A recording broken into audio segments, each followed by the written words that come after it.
My parents forbade me from coming home for Christmas because they were afraid it would be awkward in front of my sister's future in-laws. On the day of her interview, HR said, "The CEO will come in for the last 5 minutes." She didn't know that CEO was me. If you've ever been pushed away from the table simply because you didn't fit the mold someone else built for you, remember this. You can always build your own table. Where are you watching from? Tell me your story in the comments below. Austin in December carries a dry chill, not damp like the East, nor skin-cutting like the North. That afternoon, the sky was heavy and gray, but the glass towers along Congress Avenue still reflected the last golden light of the day, casting the city in a hue of weathered bronze. I stood in the 22nd floor conference room of Lumen Bridge, arms folded across my chest, eyes trailing the slow crawl of traffic winding through the tangled streets below. A few employees were still around, the clatter of keyboards and the hiss of the coffee machine echoing faintly from the pantry at the end of the hall. I was just about to return to my desk to finalize the quarterly financial report when my phone buzzed. On the screen appeared the name of my mother, Elaine Bennett. 3 weeks before Christmas, I froze for a moment. In recent years, Christmas in my family had been reduced to a quick text or, at most, a rushed call on the night of the 24th. A call this early in the season was rare indeed. "Avery, it's Mom." Her voice rang out, carrying a blend of cheer and formality, the kind of tone she only used when she had something important to announce. "This year, your father and I have decided to make Christmas a little bigger. The Carlisle family will be there, a few friends from the parish as well. The whole family will gather in Columbus like the old days. Can you arrange to come home?" I leaned lightly against the glass pane, my eyes still fixed on the hurried stream of people crossing the street below. A strange feeling stirred inside me, like after years of being pushed to the margins, someone had suddenly opened a door and invited me back to the old family table. "I'll make arrangements," I answered, keeping my voice as even as I could. Mother rushed to add, as if afraid I might change my mind. "Oh, and remember to wear something bright, darling. No need for those stiff office suits. You know the Carlyles refined people, successful. We should leave a good impression." I curved my lips into a faint smile that never reached my eyes. Yes, the Carlyles. I had heard their name for over a year now, ever since Sabrina, my younger sister, went public with her relationship with Ethan Carlisle, the only son of Cleveland's well-known legal dynasty. Every photo on my mother's Facebook revolved around fancy dinners where Ethan was present, every post a subtle brag about her future son-in-law with his spotless academic record. I was never in any of the pictures. 3 weeks before Christmas, she had called with that cheerful tone, reminding me about the dress code, about making an impression before the groom's family, about the whole family being together.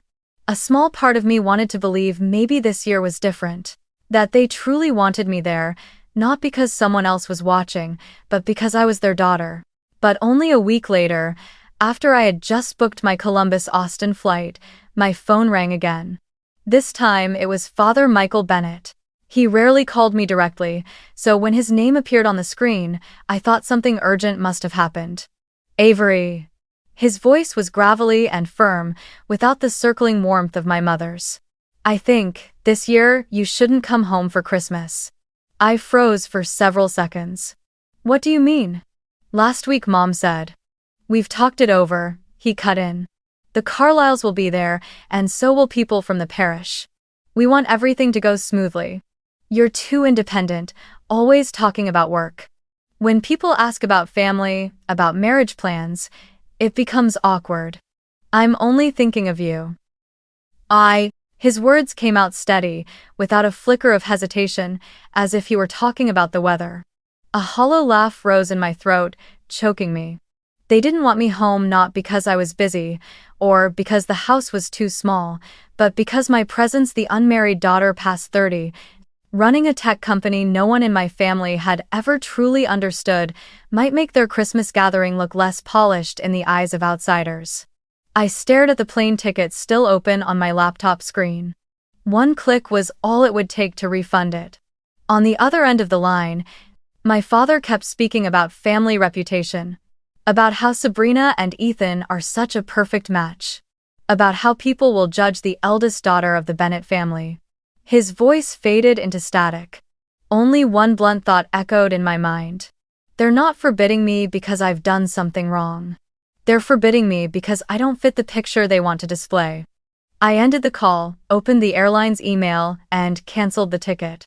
Outside the glass window, Austin's streetlights flicked on, their glow glinting off the facades of tall buildings. I felt as though I stood on the far side of a thick wall, watching a glittering party where familiar faces smiled and clinked glasses just with no seat reserved for me. In that moment, memories I could never shake surged back. Columbus, Ohio, the city where I was born and raised, was just big enough to have shopping centers lit year-round, yet small enough that every family in the neighborhood knew each other. In the front yard, every summer my father pitched a canopy for barbecues, and every winter my mother strung lights along the porch so the house stood out brightly in the block. From the outside looking in, the Bennetts appeared to be the model American family. A father managing a retail chain, a mother working in a dental office, and two daughters, one older, one younger, always neatly dressed for the annual Thanksgiving church photo. But behind those framed pictures hanging in the living room, the reality was never quite so balanced. From a young age, my sister Sabrina had always been the star of the family. Father often called her his stage girl, while mother said she was the perfectly feminine daughter. She was enrolled in ballet at the age of 5, later moving on to theater and choir classes. Every time there was a school performance, the entire family went together. Father brought along his camcorder, mother carried fresh flowers, and I was usually reminded, don't dress too formally, you'll overshadow your sister. At the end of every show, applause thundered as Sabrina dashed backstage into waiting arms and endless praise, while I stood somewhere in the back, holding her makeup box. As for me, my joy came from sitting in the robotics club, wiring tiny circuits, or pressing the slightly out-of-tune keys of the school's old piano. Once, I made it to the finals of a citywide piano competition, and the teachers promised to send invitations to parents. But on the morning of the performance, Mother sighed. Your father has to take Sabrina to rehearsal, and I have a hair appointment for her. Just take the school bus, Avery. You're strong enough you can handle it yourself. I nodded, swallowing hard. When the performance ended, I scanned the auditorium for familiar faces, but only empty seats stared back. During those childhood Christmases, it was always my grandmother, the only one who seemed to notice the silence inside me, who placed a small gift in my hand. Not a doll or a new dress, but glass snow globes.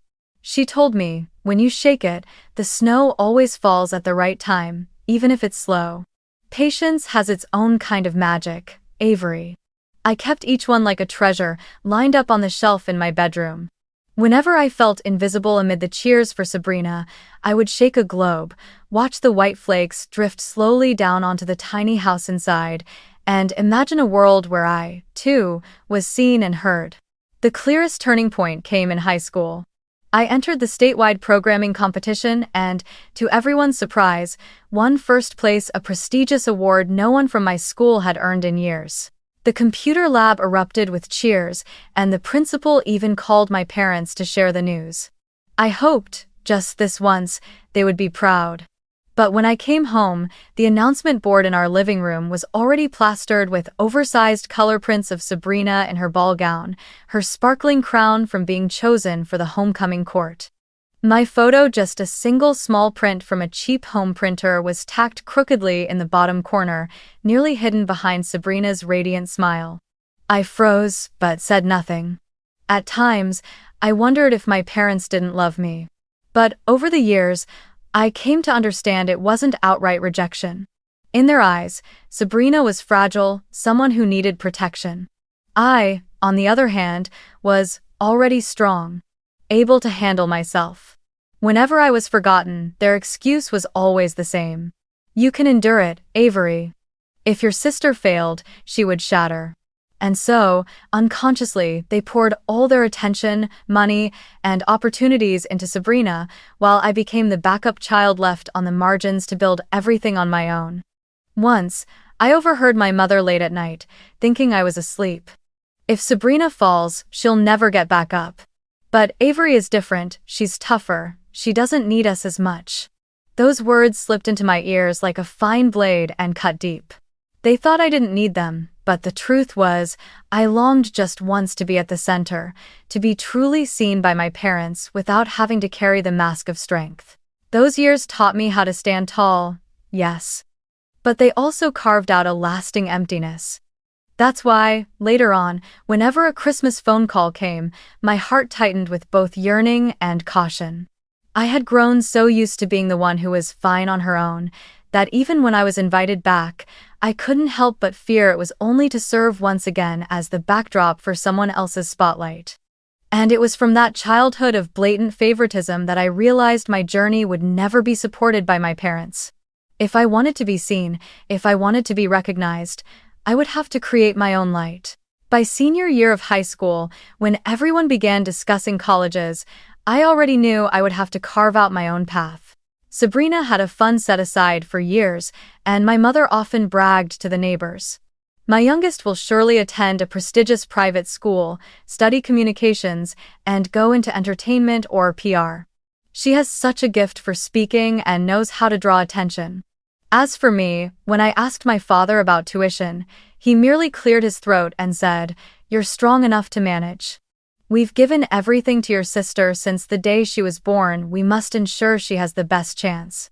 I nodded without protest, too accustomed to that role by then. But I didn't give up. I devoted the entire summer before senior year to applying for scholarships everywhere, attending interviews, writing essays late into the night. The result was a full-ride scholarship to Ohio State University in computer science, with a minor in business. I can still remember the day the acceptance letter arrived, my hands trembling as I opened the envelope, my grandmother's words echoing in my head as clearly as the day she gave me that snow globe. Patience has its own kind of magic, Avery. That magic had finally appeared. When I arrived in Columbus for college, I didn't just study, I threw myself into work. By day I went to class, in the afternoons I worked as a barista at a cafe near campus, in the evenings I was a teaching assistant for the introductory programming course, and on weekends I freelanced, building websites for small shops around the city. Some nights I stumbled back to the dorm exhausted, but when I saw that my tuition and book fees were fully covered, I knew I had won an important battle. Meanwhile, Sabrina's path was entirely different. She was accepted into an expensive private university in Florida, majoring in communications. On the day she left for the airport, my parents bustled around carrying her suitcases, snapping pictures, and showering her with reminders. "Just focus on studying, don't worry about anything else. The family will take care of it all." I stood beside them, my own suitcase containing only a few plain clothes, no cameras, no farewell fanfare.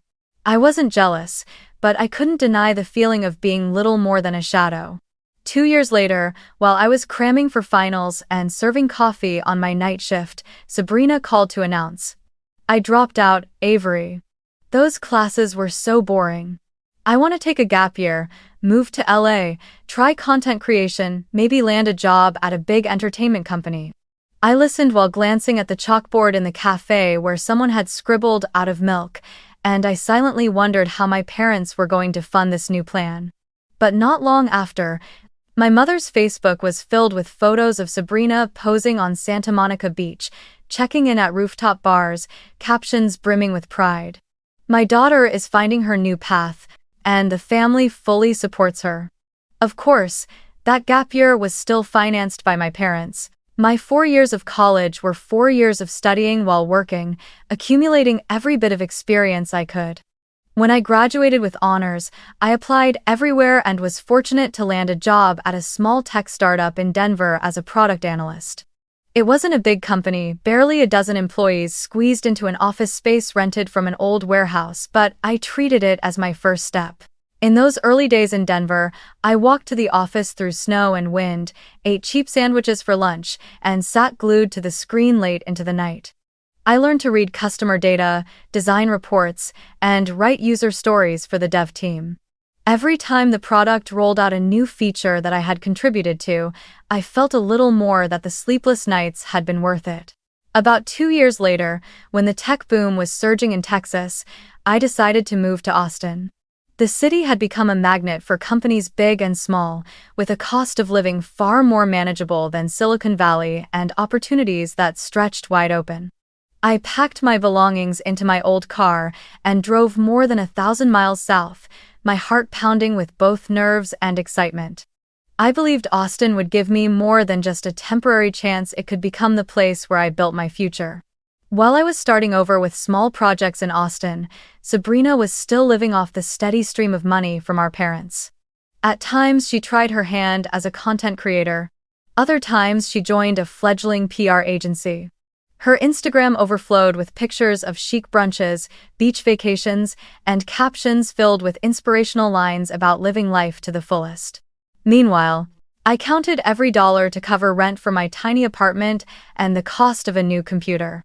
In the first year after graduation, I still held on to a fragile hope that Christmas would mean family reunion. I sent my mother an email, letting her know I had booked a flight back to Columbus. Her reply was short and sharp. "Avery, this year isn't convenient. The house is full, too many guests. Save it for another time." I sat frozen in front of the screen, feeling that invisible wall rise again. That was the first crack, the warning sign of the years to come, years in which I would be pushed out of Christmas with my family, openly and without pretense.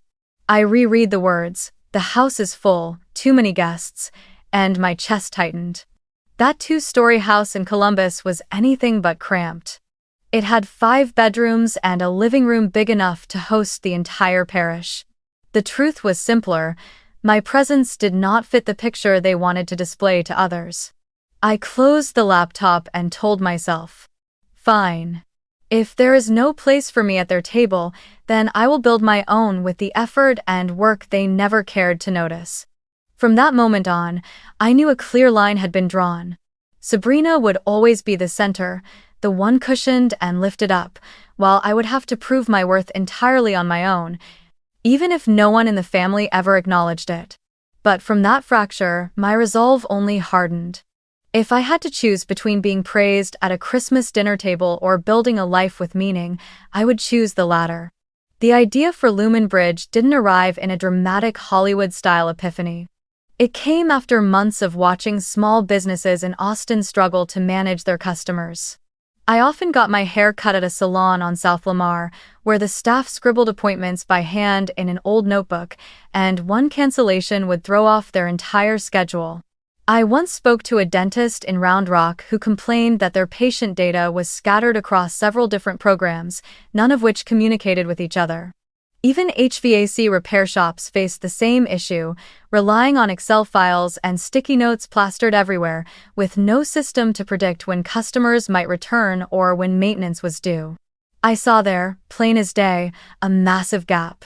Service businesses, the backbone of everyday American life, were being ignored by the complicated, overpriced CRM software built only for large corporations.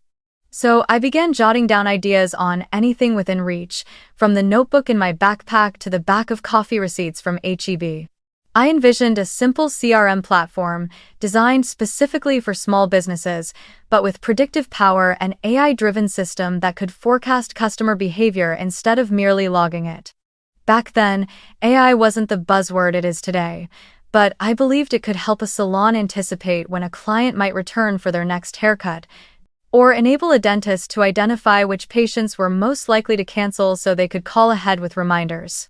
I spent the first 18 months bootstrapping, building from nothing. I rented a small house on South Lamar, living in one room and turning the living room into an office. The furnishings were nothing more than a few IKEA desks I assembled myself, a cheap whiteboard I picked up at a flea market, and a swivel chair I bought secondhand off Craigslist.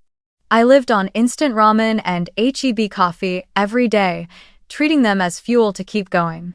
By day I worked freelance contracts to cover rent, and by night I sat coding my product. There were nights I stayed at the screen until 3 in the morning, typing out lines of Python only to erase them, rewriting again. My mind foggy, but my hands still moving because I believed someday the software would work. When I finally had a demo, I started knocking on the doors of investors. I pitched to more than 40 funds, from well-known names in Austin to a few small groups in Dallas. 38 of them rejected me outright. Some scoffed. CRM for salons. That's not scalable. Others dismissed me with, if it's not built for enterprise, don't bother. I listened, swallowed every word, then went back to refining the code. At last, a small Dallas fund agreed to seed me, along with 2 angel investors, one who had run a chain of dental clinics and another who operated an auto repair network. They understood the pain of the service industry, and they believed in me. On the day I signed the deal, holding that first check, I couldn't stop the tears from streaming down my face. But getting funding was only the beginning. The first 2 years, our burn rate was so intense I often woke in the middle of the night, heart pounding, terrified the company would run out of money before we had real customers. We managed to hire a handful of engineers, but the product was clunky, hard to use. Customers tried it and left. I knew we had to pivot. After countless late-night discussions with my CTO and the team, we decided to add AI-assisted workflows. Instead of just storing data, the software would suggest appointments, automatically send reminders by email and SMS, even integrate voice to CRM so staff could give commands by voice instead of typing. That pivot was what saved the company. In our 3rd year, we signed a contract with a dental chain that had 120 branches across Texas. That was our first major client, the milestone that lifted Lumenbridge out of being just an experiment. Local media began to take notice. The Austin Business Journal ran a piece about a CRM startup redefining how small businesses manage their customers. I agreed to an interview but used the byline, AQ. Bennett, short for my full name, Avery Quinn Bennett. I chose that pseudonym both to protect my privacy and, deep down, because I wasn't ready for my parents or Sabrina to know. Just as I expected, my family didn't make the connection. My mother continued posting photos of Sabrina at parties in Los Angeles, still calling her the pride of the family. My father bragged to neighbors about Sabrina's prestigious Carlisle boyfriend. No one mentioned my name in the press, because they never linked A.Q. Bennett to Avery Bennett, the eldest daughter they assumed was working some ordinary job somewhere. Sabrina, who had never cared much for technology, had even less reason to suspect that the company being written about in Forbes or the Austin Chronicle was one her sister had founded. My world and theirs existed like 2 parallel tracks, never crossing. They were busy painting Sabrina as the ideal daughter, while I was building a company out of sleepless nights and cheap cups of coffee. And while they looked at me with that dismissive gaze, she's fine, she's strong enough. I knew with certainty that every line of code, every pivot, every contract signed was proof of something I had created with my own hands, something no one could ever deny even if my family never saw it. 3 years after founding Lumenbridge, we had our own office, more than 30 employees, and steady revenue. But to my family, I was still the daughter who doesn't need worry. I accepted that silence, because by then I understood, true recognition would never come from them. It had to come from myself and from the people who trusted their careers to the same ship named Lumenbridge. After that Christmas call from my father, slow and blunt like a dull knife. Not sharp enough to cut clean, but heavy enough to keep nicking at every day of late. December, I sat in my small Austin apartment with my laptop open to the inbox, its pale light washing over my face.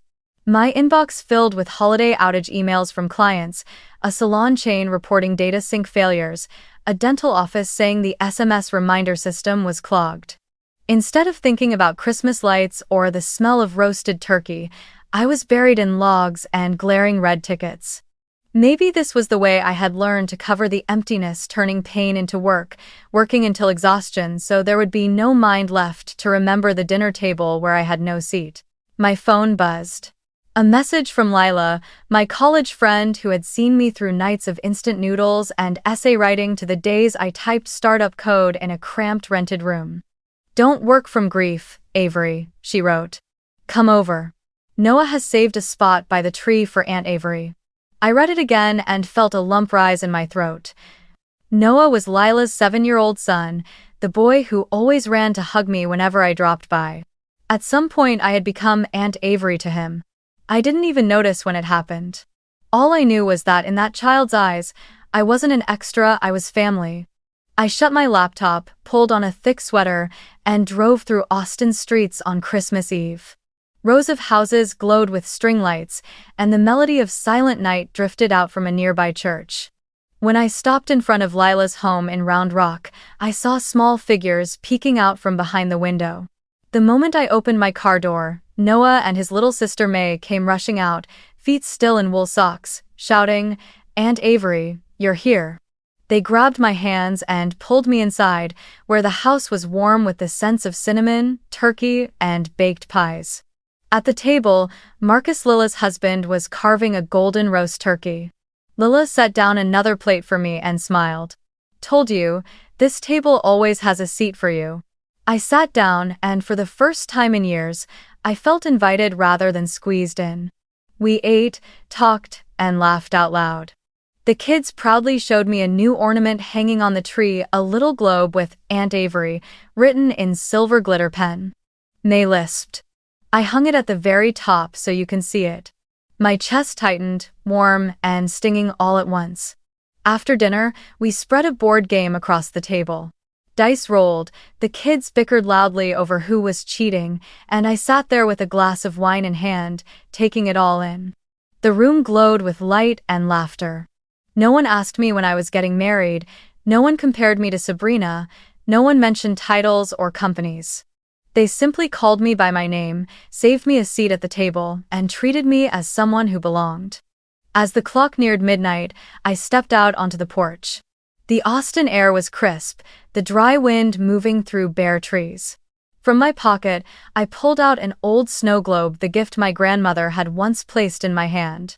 I shook it gently and watched the tiny white flakes swirl inside, falling over the little house encased in glass. In that moment, I whispered to myself, "Enough. No more asking for worth. No more waiting outside the door. From now on, I choose my own table." Driving home, I passed through downtown.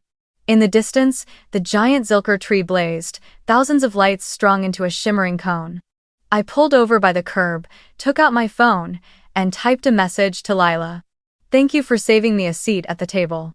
That seat saved me more than you know." After hitting send, I sat in silence, watching the Zilker lights twinkle against the reflection on my windshield. There were no more tears, only a quiet resolve. Christmas no longer meant waiting for an invitation to the old table. It meant finding the place where someone truly saved me a seat, where I was seen, loved, and allowed to simply be myself. During the week between Christmas and New Year's, when most of Austin glowed with holiday lights and year-end parties, I stayed in the Lumen Bridge office. The glow of my monitor spilling across a desk cluttered with sticky notes and strategy charts. Outside, downtown was unusually still, but inside, my mind spun like gears. It wasn't sorrow over being left behind by my family anymore. It was a strange surge of energy, as if the pain I had just endured had forced me to choose. Keep knocking on the old door, or open one entirely my own. I chose my own door. For 5 straight days, I practically lived in the office, leaving my chair only to run laps around Lady Bird Lake to clear my head. I sketched out a 5-year plan for Lumen Bridge. Not only to secure our hold on the Texas market, but to expand eastward. Nashville emerged as the strongest candidate, a major healthcare hub with lower operating costs than New York, and a talent pool stretching across Appalachia. I scheduled Zoom calls with our market research team, instructing them to conduct a detailed survey of real estate and the startup ecosystem there. Every bullet point in that plan felt like a new stitch, closing the wound Christmas had left behind. By the first quarter, things moved faster than I expected. 2 Fortune 500 clients signed contracts to integrate Lumen Bridge across their entire service networks. One was a logistics company, the other a healthcare insurance giant.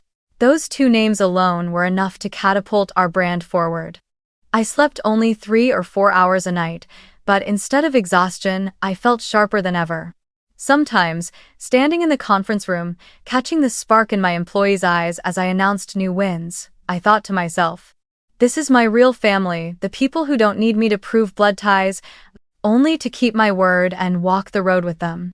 To meet the surge in demand, I worked with HR to launch a recruitment plan for 30 new roles, from AI engineers and product managers to customer support staff. We built an API marketplace, allowing outside developers to plug apps directly into our platform, an ambitious step that turned Lumenbridge from a product into an ecosystem. On a Monday afternoon, the office still carried the faint aroma of coffee from the shop downstairs. I had just walked out of a meeting about the Nashville expansion when Eloise, our head of HR, knocked on my office door. She was holding a thick folder, clipped inside the familiar blue binder of our applicant tracking system. Her expression was taut somewhere between hesitation and the strict composure of someone bound by procedure. "Avery, there's an application I think you need to see right away," Eloise began, setting the folder down in front of me. On the label, I read the name, Sabrina Bennett. My heart stalled, my eyes locked on the bold letters. "My sister," Eloise went on, her tone steady and professional, as if she were reporting any other case. The candidate applied for the senior program manager role in the AI platform division. It's the position we just posted last week, with very specific requirements. At least 5 years of experience managing tech projects, knowledge of Agile and Scrum, basic SQL skills, and at least some familiarity with the machine learning lifecycle. This application, she paused slightly, is missing a lot of pieces. I flipped to the first page. Sabrina's work history centered almost entirely on PR, brand partnerships, and media events. She led digital campaigns for multiple brands, but there was no technical detail to be found. Even the KPI section contained numbers inflated so much that HR had underlined them for verification. I swallowed hard. This was clearly not the right resume for such a technical role. But the more pressing matter wasn't the skills gap, it was the last name printed at the top. "Conflict of interest," Eloise said plainly.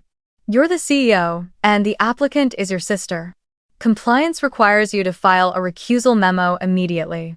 I nodded and opened my laptop.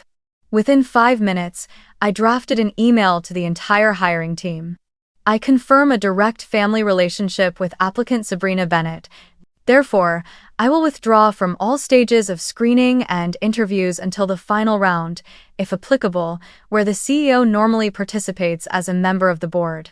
Any decision to advance or decline will be based solely on standardized scoring and reviewer comments.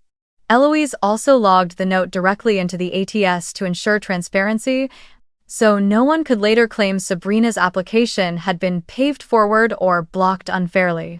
Closing my laptop, I exhaled slowly. "If she makes it past round 1, how do we handle it?" I asked. Eloise had already prepared.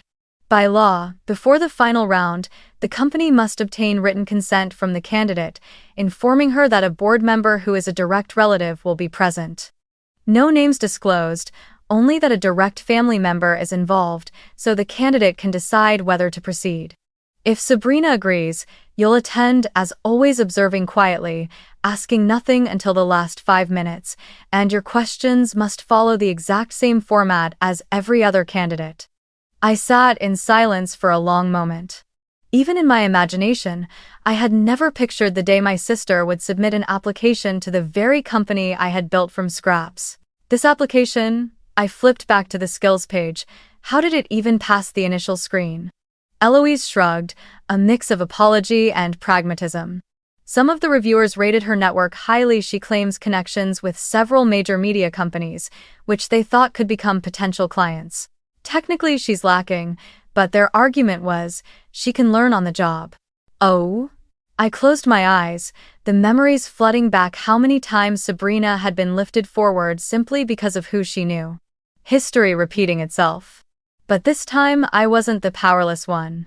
"All right," I said slowly. "Let the process run its course. Don't give her preference, but don't cut her early just because she's my sister. If the scoring system moves her through round 1, let her continue like any other candidate. And if she makes it to the final round, follow procedure. Notify that a board member who is a relative will be present, and obtain her consent. I'll sit quietly, observe, and only ask my portion at the end. Nothing more. Eloise nodded, her eyes steady with respect. I knew you'd handle it this way. When she left the room, I sat alone, staring at the blue folder still resting on the desk.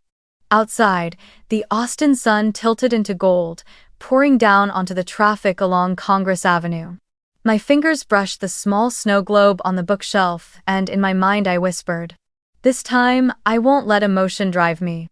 This time, I will stand firmly in my role both as sister and as CEO. And no one will cross that boundary."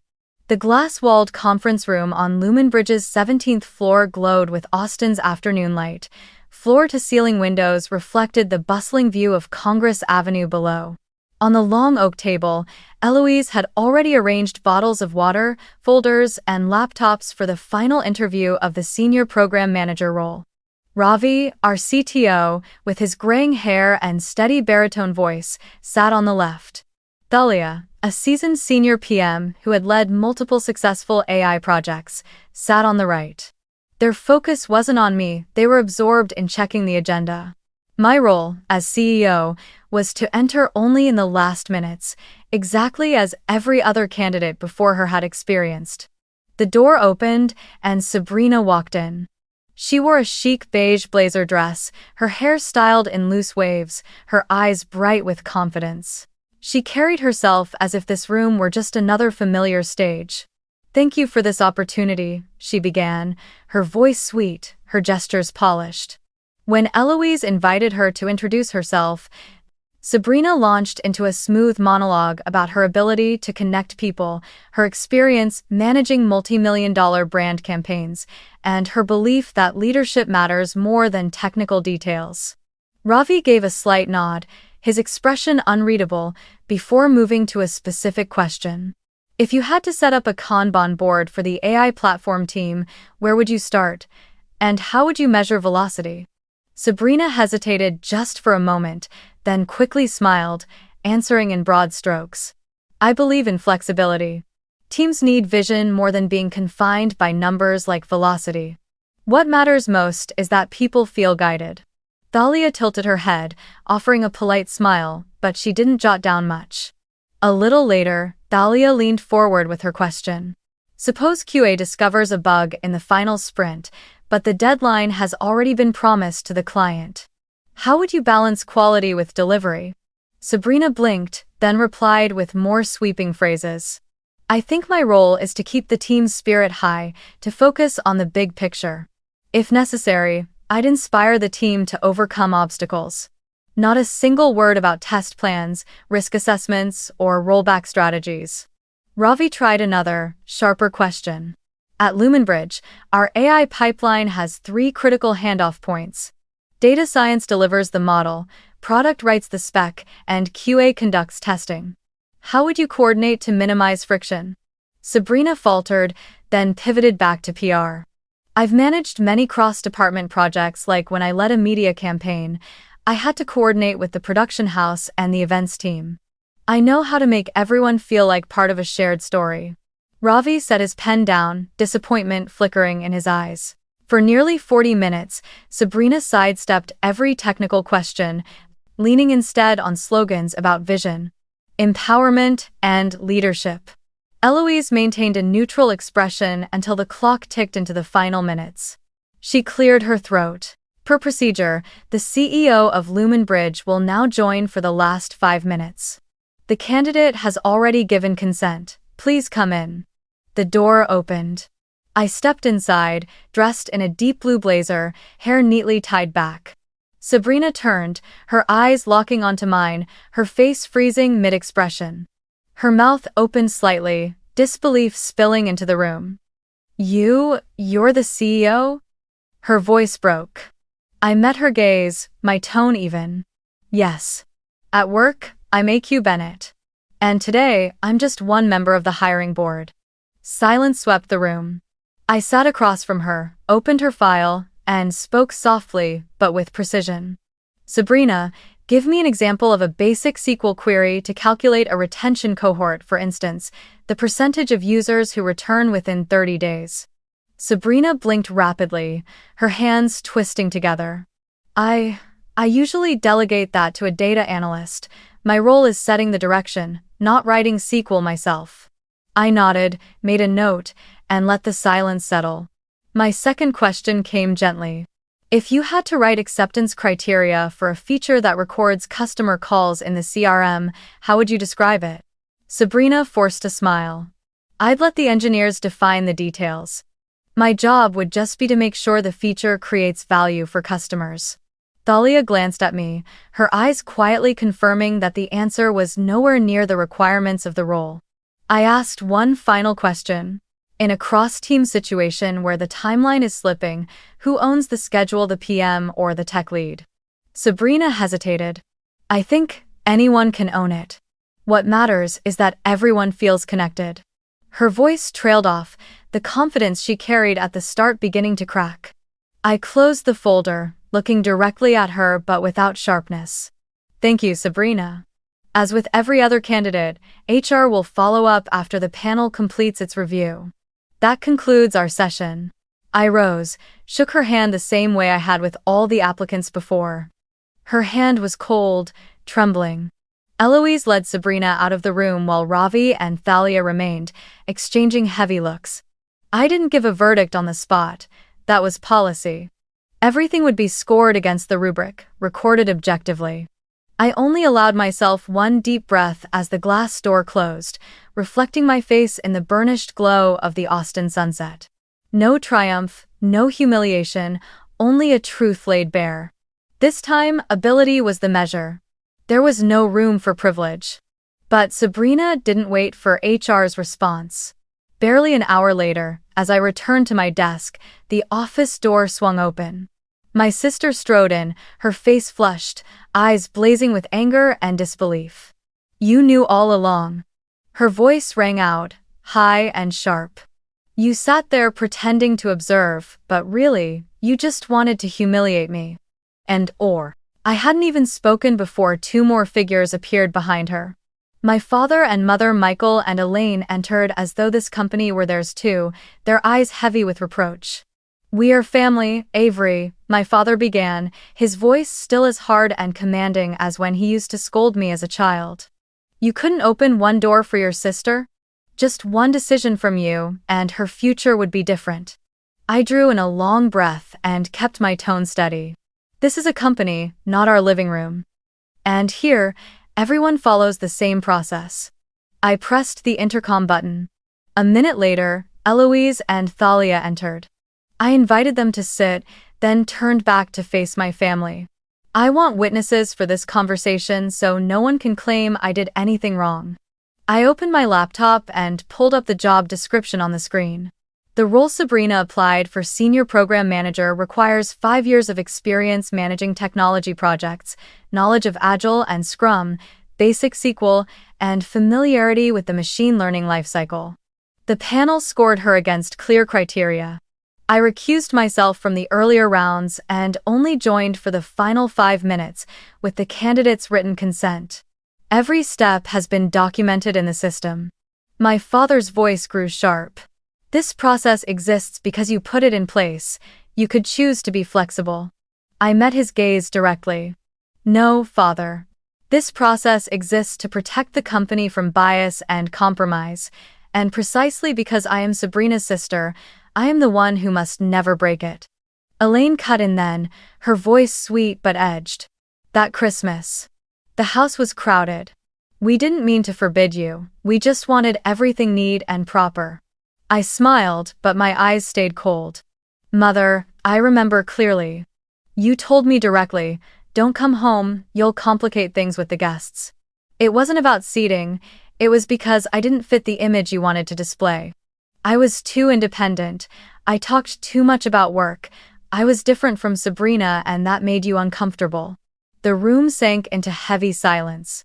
Sabrina clutched her handbag, her voice trembling but sharp. You always have to compete. You build a company, you flaunt your success, you make everyone see me as nothing but a leech. I answered slowly, every word deliberate. No, Sabrina. I'm not competing. I'm just done shrinking myself. I did that all through childhood so you could shine, so our parents could rest easy. But now, I don't live that way anymore. Turning to my parents, my tone hardened, though my voice did not rise. There is a position suitable for Sabrina, marketing coordinator, entry level. If she does well, she can advance to associate PM, and from there move higher. That path is fair. There are no shortcuts. My father slammed his hand on the table. You dare make your sister start that low? Everyone starts where they are capable, I replied, my hand trembling slightly but my gaze steady. I once made coffee, coded until 3 in the morning. No one put me on a pedestal. Fairness means the same for her. Ah! Elaine turned away, her eyes clouded with both disappointment and helplessness. Sabrina shot to her feet, her chair scraping harshly across the floor. I don't need your pity, I'll find my own place. She stormed out, heels striking hard against the ground. My parents rose too, their eyes laden with reproach, and followed their younger daughter out of the room. The door closed. The office fell so silent I could hear my own heartbeat. My hands trembled slightly on the table, but I did not break. Eloise placed a gentle hand on my shoulder. You did the right thing, the process was clear, the staff will respect that. Thalia nodded in agreement. I drew in a deep breath and lifted my gaze to the window. Traffic still streamed endlessly down Congress Avenue, the Texas sun spilling across the red-tiled rooftops.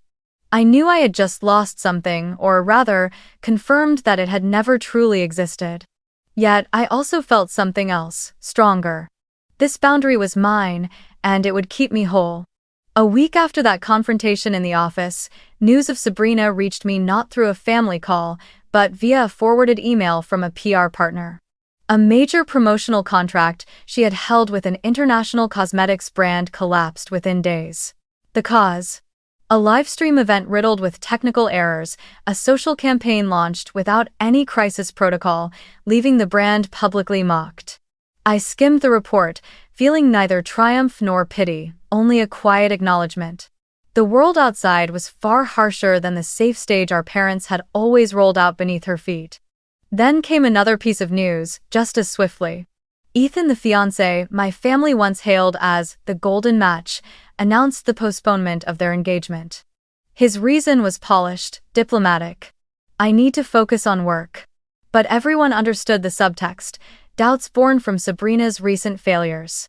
Within a matter of days, my sister lost both her professional footing and her romantic security, plunging into a kind of crisis she had never faced before. One Friday afternoon, just as I wrapped up a meeting with the API Marketplace team, Eloise's voice came through the intercom. Michael and Elaine Bennett are in the lobby. They say they're your parents. I froze. For the first time in 10 years, my parents had set foot in Austin and at the very company I had built. When they stepped out of the elevator, I caught my father's eyes scanning the open office. Rows of engineers packed tightly at their coding desks, a white wall emblazoned with the blue Lumen Bridge logo. The sound of laughter from the sales team celebrating a new deal. He looked older than I remembered, hair streaked with gray, his voice raspy as he muttered, noisy, but alive. My mother looked straight at me, not avoiding my gaze as she once did. She drew in a breath, her voice trembling but firm. We were wrong, Avery. Wrong for a long time. I pulled out chairs and invited them into a small conference room. Meeting their eyes, I said, this door was never closed. But the rules here are clear: respect, honesty, fairness, no shortcuts. No more comparisons. My father's lips moved, struggling to form the words until at last he managed, haltingly, I'm sorry for not believing in you. The words were short, awkward, but it was the first time I had ever heard them from him. I felt myself trembling, but instead of tears, I simply nodded. Thank you for saying that. A week after that meeting, Eloise reported.